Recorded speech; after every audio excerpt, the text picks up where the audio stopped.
Welcome to the Tear Talk Podcast with author, coach, and speaker MaShani Allen.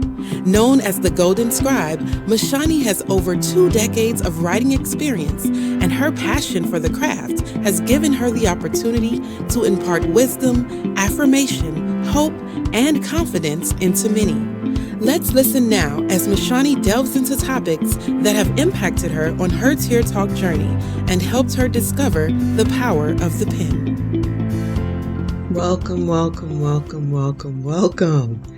Welcome to today's Tear Talk podcast. Boy, do I have a beautiful one for you today. Oh my goodness, I am still in awe of what has happened in my life, and I'm so thankful to be able to share this testimony with you all who follow my podcast. It's so much, and I'm probably going to have to do it in multiple episodes, not back to back, but at different times, because I believe that this testimony is certainly one of hope, and it can bring hope to many as a result. So, the whole way I started doing this podcast is interesting because I had been quiet for about 2 years.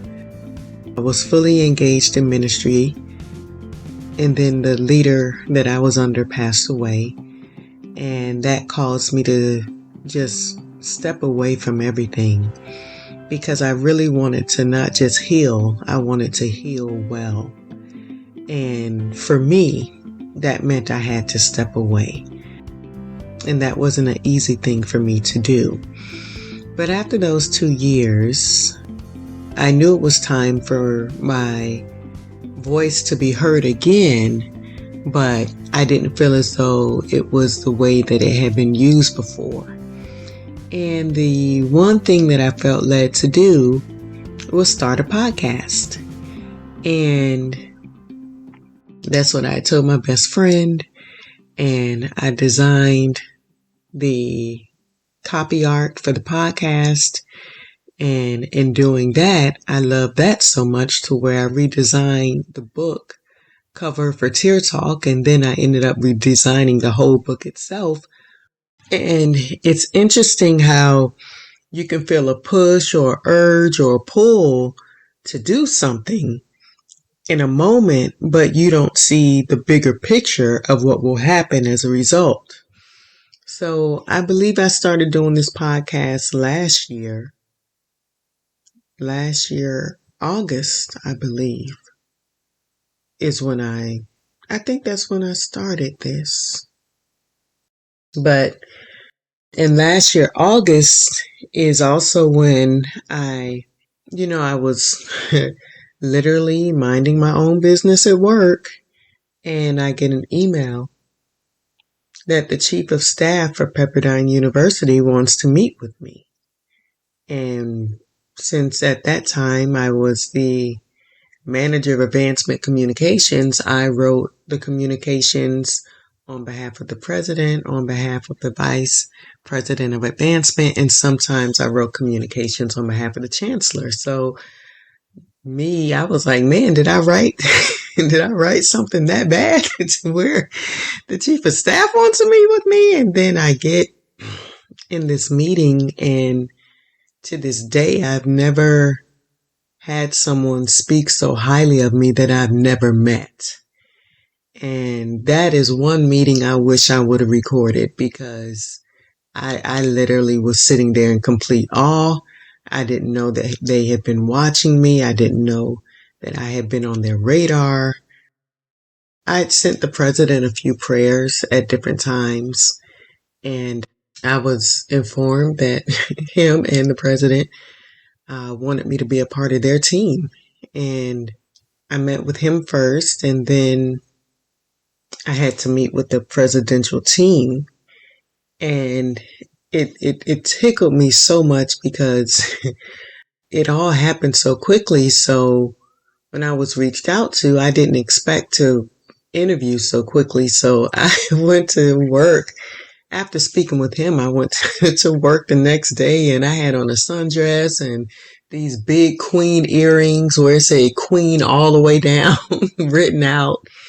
And that was the day that I was to have my second interview in the presidential executive office conference room. So here I am with my big hair, my sundress, and my queen earrings interviewing in the president's office. I just think that's just the most hilarious picture because I was fully me.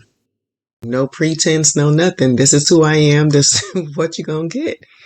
And I remember in the interview, one of the executives asked me, with companies, they're like, where do you see yourself in the next 5 years, 10 years, your whole plan.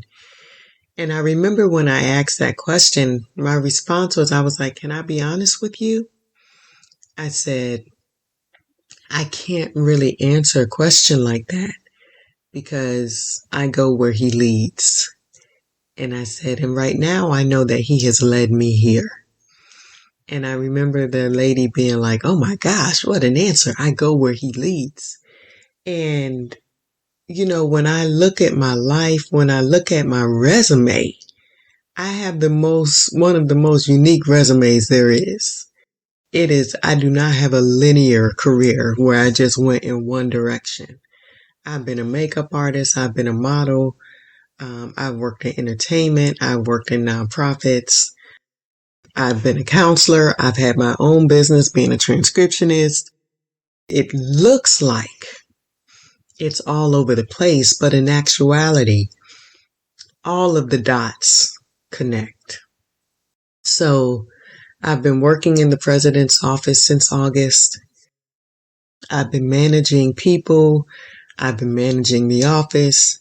I've been doing a whole lot. But, there are moments in time when you know that you've been made for more.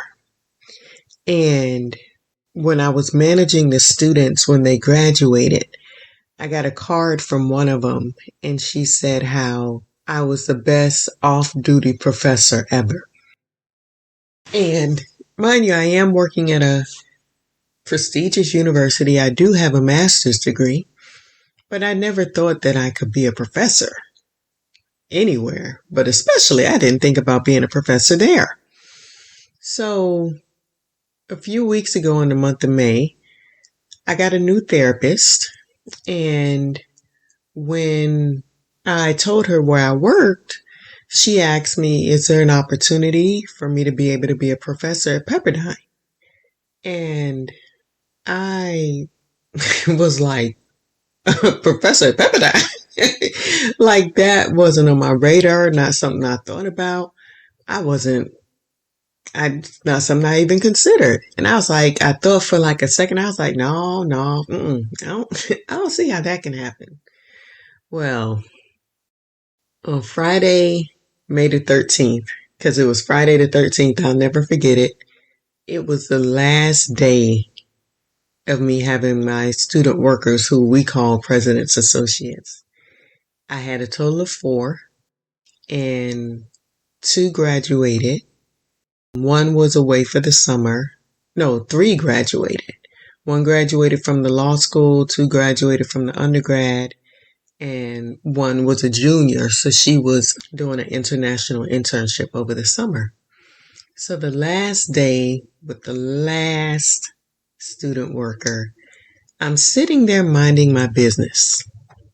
And there's a young lady that she considers me a mentor just from the wisdom and the guidance that I've been able to give her just regarding life and then just life, Well, and she also has joined my Bible studies a couple of times. So I reached out to her to ask her if she could do lunch that day. She said she couldn't, but she had a question for me and wanted to know if I had availability. So I thought her question was regarding the Bible study. So I was like, yeah, I'm available. Just come up anytime. So she comes to the desk, and mind you, my student worker she's right there with me. And she's like, MaShani, I know that you're juggling a lot of plates and you have a whole lot going on, but I have a question for you. So I'm like, okay. And she said, would you ever consider being an adjunct professor at Pepperdine University? You will be able to, we have something called the freshman seminar, and you will be able to create your own curriculum, your own class. You will have ownership over everything, but you would then also become a part of the Pepperdine faculty. And I sat back in my chair. I looked at her. I said, are you kidding me? And she was like, no, if you need more time to think about it. I said, are you joking with me? And she was like, no. I said, girl, I said, ain't nothing to think about, ain't nothing to pray about. The answer is yes. And I was just like, seriously? Like, for real? You ain't, like, this is, wait, what? I was so blown away. Like, this wasn't on my radar. This, like, who gets asked to be a professor? Like, I didn't apply for this. I didn't even know this was an option. And then she was like, because the freshman seminar is something that all freshmen have to take. And based on the number of freshmen that we have coming this year, my boss needed more teachers and I recommended you. I told him about Tier Talk. I told him about your webinar on the power of the pen for brief and, how you've been a mentor to me. So I thought that you would be great for the Pepperdine students. And I was so in shock. I was like, wait a minute. And what makes this even the more interesting is when I was a makeup artist, we're talking back in 2007 to like 2010. When I was a makeup artist, I enrolled in a master's program. And I remember some people having a whole issue with me working on a master's while being a makeup artist. And, it was said that I wasted my degree from the College of Journalism and Communications at the University of Florida because I didn't have that standard career path.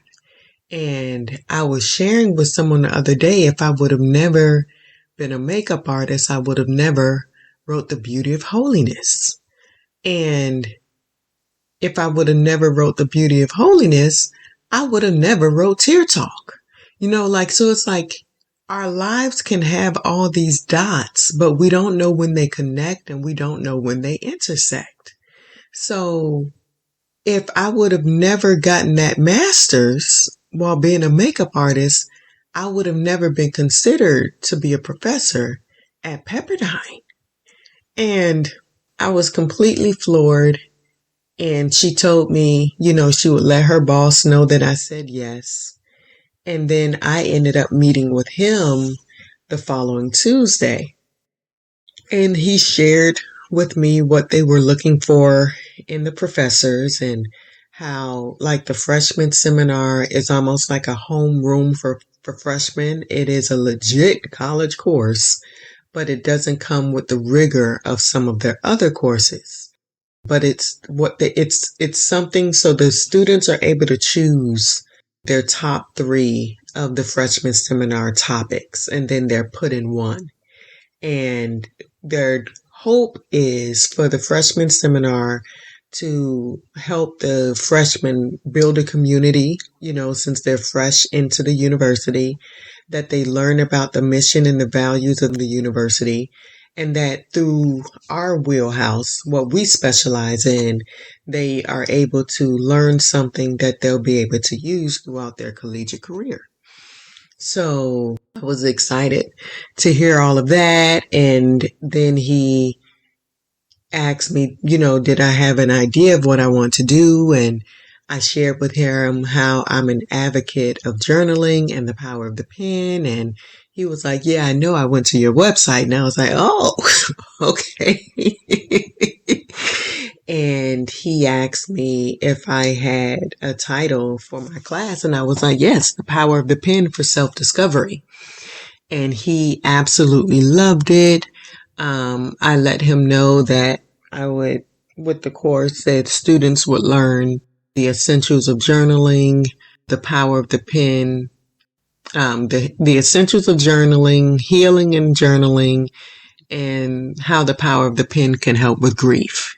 I also expressed to him that I would like to share with them journals that change the world, as well as movies, or share how through entertainment, how different things were influenced by a journal that we might not be aware of. And lastly, to look at the book of Psalms, which is the most journalistic like book in the Bible, as well as having Tear Talk as the anchor of the course and take the students on the Tear Talk journey. Listen, people are building in so many different ways. And sometimes when it can appear that what you're building isn't being built as fast as others, you can feel as though you're not making the impact that you think you should be making, and you're not as significant as you desire to be. You could not have told me that all the webinars that I have done in the past, that my love for activating people in their pen and helping people find freedom in expressing themselves through their writing, that this passion and this drive and this push that I have would end up being a college level course. It's God. There is no other explanation for this. The fact that the power of the pen is now being introduced in the college edition, and being able to create my own curriculum that will be an accredited curriculum is wow. Wow, God. And I was telling somebody, I said, God is laughing at my plans, because I'm sitting up here thinking this is going to happen and that is going to happen and this door is going to open. And he's like, no, I got something bigger and I got something better. And it is the cutest thing, because now my coworkers are calling me Professor MaShani. The other week, it was so funny. One of the ladies, it's like she could not wait to see me. She had found out from some of the other ladies that I was going to be a professor, and the minute she came off the elevator, she was like, good morning, Professor MaShani. And she was telling me how when she was a student at Pepperdine, how she to this day never will and hasn't forgotten her freshman seminar class and how much it meant to her. And I ended up having my orientation for being a new adjunct professor at Pepperdine, and everyone who I share my class information with in the title, they are all excited. Just considering, these are students who lived through COVID. There's just a lot going on with this generation, and they need ways to be able to express themselves, and being able to learn about journaling at this age. We never know how it will impact them going forward. And I actually posted the testimony on Facebook this week. And what I shared at the end of my post was like, do not despise small beginnings. Like now, I'm a professor. That title is never leaving my name. I now have a college level curriculum. We don't know where that can go. My book, Tear Talk, will be in the student bookstore of Pepperdine University. And this literally just fell in my lap when I told the chief of staff. I sent them an email so they would be aware, because this kind of changes my work schedule. When I saw him, he's like, I want to take your class. I'm literally going to have to fight from having the executive floor sneaking into my class, because now everyone wants to take Professor MaShani Allen's class.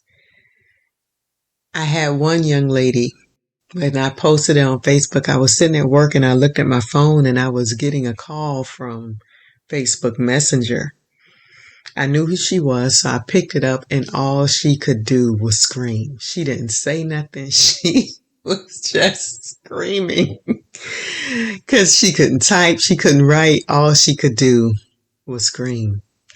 And she said, when I read that, she said, I remembered the verse that you said your mentor used to quote to you all the time. And she's talking about Prophet Cheryl Unger, who's no longer with us. But she used to say this to me so much that I memorized the verse. And she would say, MaShani, you're going to live a Habakkuk 1:5 life. God is going to work a work in your day that you wouldn't believe, though it be told to you. Well, listen, Habakkuk 1:5 is in full effect. And I pray that this encouraged you. I pray that this gave you hope. If you know someone who is building and they're building differently and it causes them to have more questions than answers, send them this link and tell them press play. And for you, I pray that the next time that a Tear Talk podcast has loaded, that you decide to press play yourself. Thank you for joining the Tear Talk podcast. You can purchase today's featured t-shirt and learn more about MaShani by visiting MaShaniAllen.com. Also, check out her exclusive line of custom journals at bit.ly/The Golden Scribe.